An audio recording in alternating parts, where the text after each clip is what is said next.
It's been an incredible year of growth in the markets. More than 500 stocks have doubled this year already. Joel Litman with Altimetry Research shares how retail investors can find stocks that are showing strong signs of doubling again. Those are all the things that say this should be one of these that contribute to an average 164% return, more than double and a half. Plus, he'll share the name of the next stock set to double again soon. Let's dive in.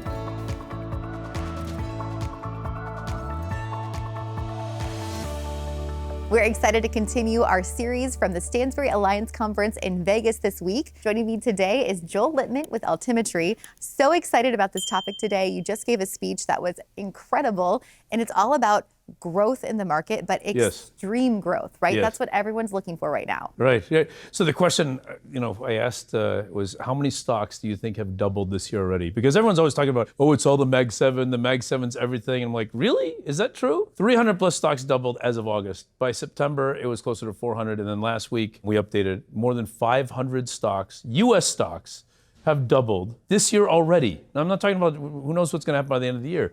This is a growth and momentum market. It's what's driving stocks, and the problem is it's uncomfortable because the solution is to buy high and just sell higher. You can't go looking for cheap stocks because when you have that many double, you just aren't going to find them. Incredible statistic, 500 stocks that have doubled. And if our viewers have gotten even a piece of that, you're doing pretty well in the market right now. Yes. But I think everybody, once you get a taste of what it's like to get in on a stock before it doubles, you want the next one, right? Yes. Everyone's looking for that next stock that's going to double. Is it still possible? Because we've had so much rapid growth in the market the last few months. So Cliff Asness at AQR Capital did this great piece called Fact, Fiction, and Momentum Investing. And what he said was, if you simply looked at 3 to 12 months of stock price, if the stock price goes up a lot, chances are it'll continue to go up a lot. So what we did at Altimetry, we said, if we just waited until a stock doubles, the chances that it doubles again is actually better than 50%, slightly better than 50%. But if the stock doubles and it's uniform earnings, not the as reported nonsense that you hear on Bloomberg and CNBC and everywhere else all day, but the real uniform numbers based on uniform accounting, if those numbers are going up, you have momentum in the fundamentals also. Not only do you get a hit rate that goes to 60% of stocks that will double with that simple factor, your slugging percentage, if you will, meaning your return is about 164%. Average return, and all you have to do is buy the next 10 stocks that double, but only buy the ones where they have strong uniform earnings momentum. And that's the problem, is because the world and Wall Street and everything focuses on GAAP accounting, and it doesn't work. None of this works if you focus on GAAP accounting. You'll get an entirely wrong basket of companies. This is so fascinating because we hear from so many viewers on our channel who say, I want to hear about a stock before it has a big jump up. But you're saying, even if you get in after a stock has already doubled, there's still a strong chance it's going to double again. Yeah, so one of the greatest momentum investors, the greatest momentum investor in history, is a guy named Richard Driehaus. He only passed away a couple of years ago.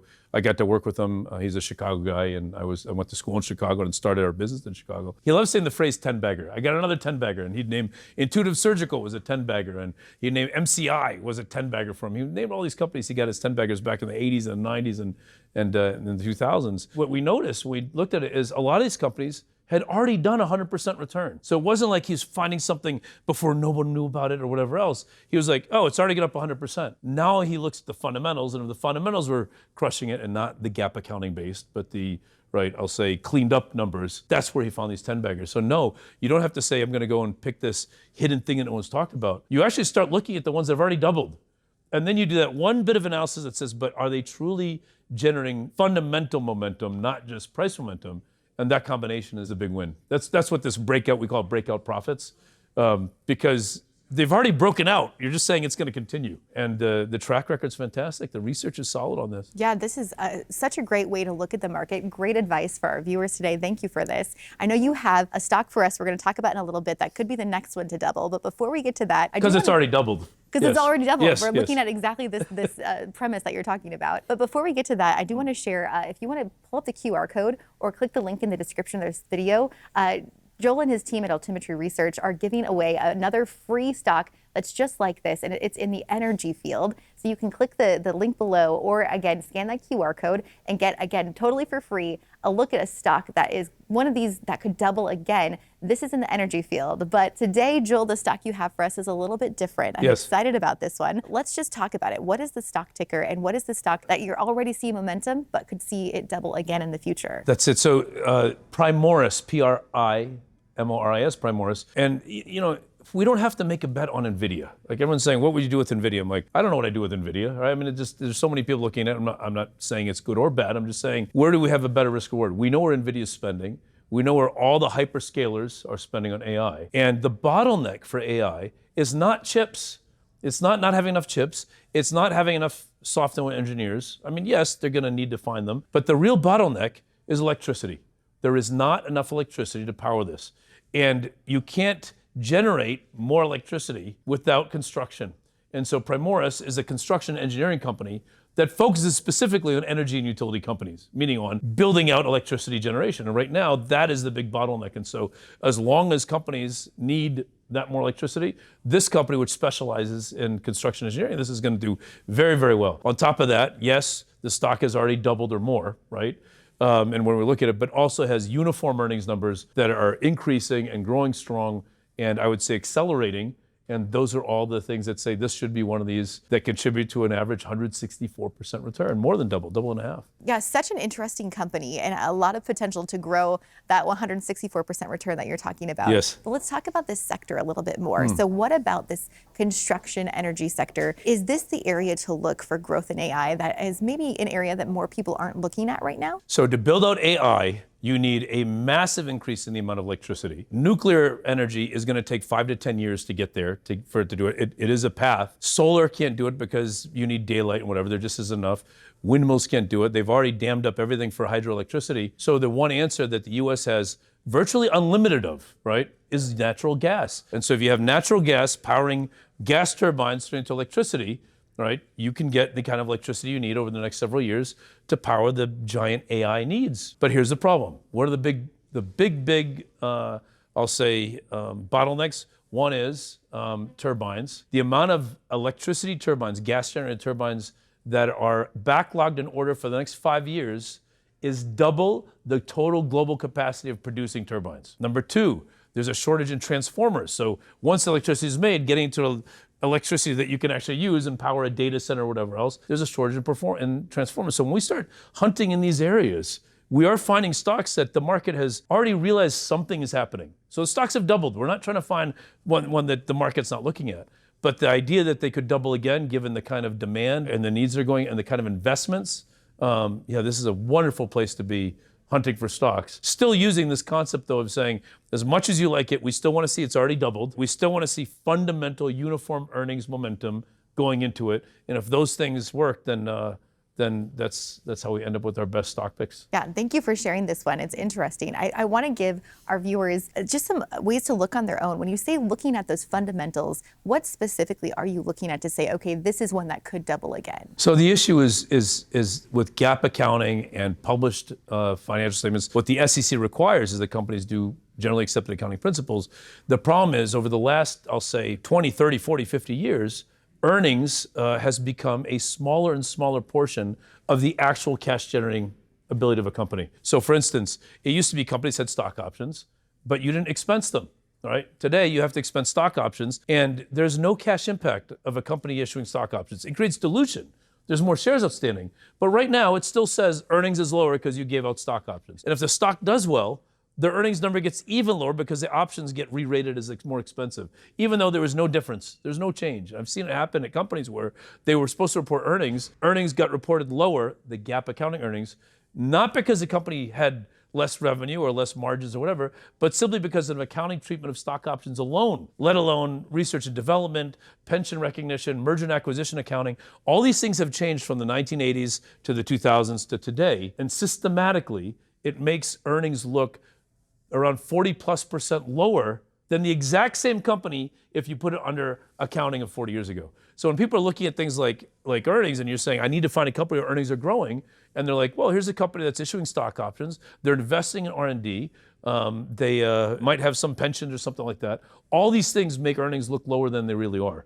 And that could make it hard for some people to find which companies are going to be the best doublers of the ones that double already. This is what I love about talking to you and Rob from Altimetry. Your group is really focused on the fundamentals, the financials, really digging into the data. Yes. And I know for our viewers, there's lots of people out there who like to look at that. So again, if you want to look at more of Joel's research and his team at Altimetry Research, you can scan the QR code or click the link in the description. It's really great information. Again, they have another free stock pick for you that you can look at there too. But really following your research has been fascinating for me, just to look at the numbers that you look at. I did have one final question before we wrap up this video today. Please. Going back to the really fascinating topic that 500 stocks have doubled or more this year. Yes. That's a crazy statistic. Let's just talk about some of the sectors that those different 500 growth stocks have been in. Yeah, I mean, it's the AI enablers is part of it, but also infrastructure in general. The reindustrialization of the U.S., the focus on the need for energy, not just gas, but even in oil, right, and other areas.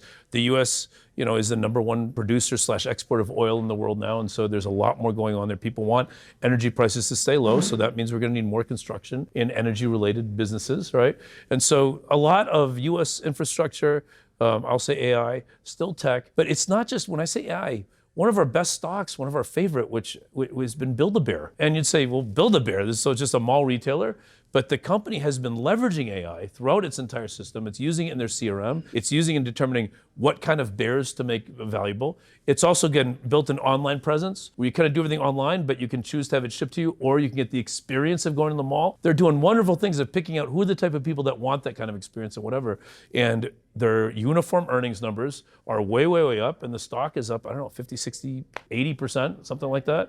So another really interesting idea. It's an AI company, but it's Build-A-Bear. No, it's an AI-enabled company. And so when you think of looking for the AI enablers or the AI-enabled, that's where we see a lot of fantastic stock ideas that you wouldn't normally think as NVIDIA or AMD or the traditional Mag 7 or whatever. Right. You don't say NVIDIA and Build-A-Bear in the same conversation, generally speaking, right? Right. But Build-A-Bear is an AI company. Yeah. Yeah, love to look at it from that perspective. Yes. So again, just to wrap this up, we're at the Stansberry Alliance conference. We have 10 different people we're talking to, and it seems like 10 different perspectives, because we've had some people saying, oh, the market's going to crash, and now we have others saying, no, it's a momentum market. There's a lot coming. What do you say about the momentum that we've seen? Do you think it's sustainable and only going to grow? Or your thoughts to the people who are just kind of bracing for that market bottom to fall out at some point? The problem is, I don't blame them. The multimedia and academics have been beholden to GAAP accounting, right? And if you take all those adjustments that I mentioned and you realize that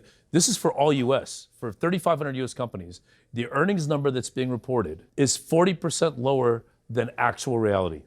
40% lower. So if you think the price to earnings multiple is 35, and because if the earnings number should really be higher, that means the PE is lower. So we're not looking at a 40 times PE. The Schiller price to earnings PE that people keep shouting and I keep sending to me, I'm like, he hasn't made a single accounting adjustment for all the things that I've talked about. I mean, he did great in real estate, but he doesn't understand financial statement analysis. He doesn't, clearly, because he hasn't made these adjustments. So everyone's looking at this Schiller PE and saying, oh, it's at the highest level ever except for the bubble, right? Except for the tech bubble. And we're like, no, once you make the adjustments, it's actually quite reasonable. It's around, the market's trading around 23, 24 times. Well, 24 times is expensive if earnings isn't growing. 24 times is cheap if the real earnings number is growing at 7, 8, 9, 10% a year, which is what we're seeing. Yeah, we are seeing growth and it's continuing. So I love to hear this different perspective. Joel, thank you so much for your time today. Thank you too. And for sharing some great information with our viewers. Thanks. Let us know what you think in the comments. Are you looking at stocks once they've doubled, looking at them to double again? Have you seen this prove true in your own investments? Or are there some names that you are looking at right now that have been really big momentum plays? I'd love to hear from you in the comments. Thanks again for watching, everyone. And as always, happy investing.